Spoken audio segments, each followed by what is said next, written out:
Hi, I'm Joe Alfafara over here at Ozark Paddleboards in AlfaSUP. I'm going to talk about beginning paddle technique or beginner. First of all, you want your paddle to be adjusted to a length to where the blade is hitting the ground, and when you reach up over your head and bend your wrist over, the T grip should be about 5 to 6 inches below the break of that wrist. And that should be a good starting point for the length of the paddle. Now, when you're paddling, you always want the blade to be sweeping forward. In other words, you don't want it like this. You want the blade sweeping forward. Most of the time, paddles have a logo on the front of them. They'll usually always be on the front of that paddle. So that's going to be facing forward. And then when you're paddling, you would also always want to have your feet shoulder width apart. You want to be standing over the handle of the paddleboard because that's usually the center balance point of the paddleboard.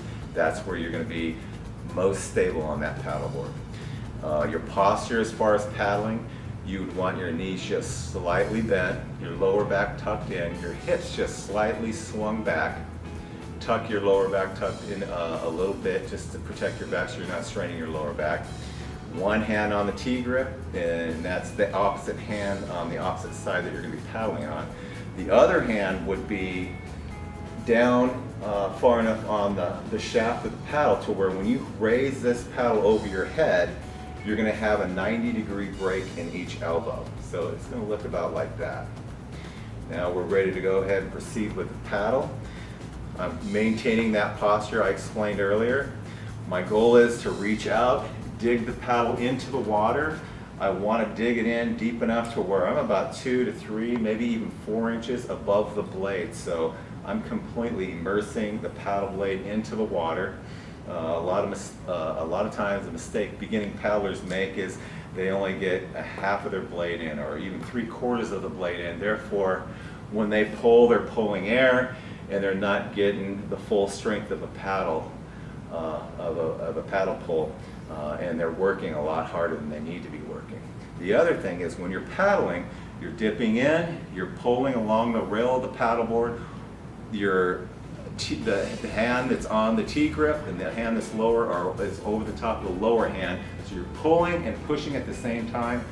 And at the same time, it's hard for me to, unless you do it, explain this, but you want to be pretty much relaxed. In other words, you don't want to be pulling as hard as you can up here and pushing and just like you're lifting weights. That's not what you want. It should be more of a relaxed pull. You're not working too hard because most of the work is coming from the core. The abs, the obliques, the glutes, and the quads. That's where you're really pulling because you're tucking in, pulling, pushing, and then you're coming out of the water, rolling the wrist forward there. That way, when you roll that wrist forward, you're turning your blade over. That way, if it's wind, if there's a lot of wind, you're cutting the blade right through the wind. Also, if you do hit the water, it's cutting right through the water as well. And then once you come back to the front, rolling it back, dipping it in again, and pulling. If you're on the right size board, you can get up to 8 to 10 digs on one side before you have to cross that paddle over to the other side and start paddling.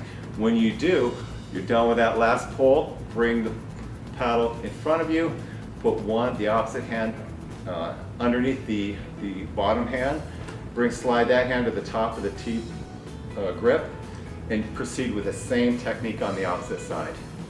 And that's a good beginner paddle stroke. Thank you.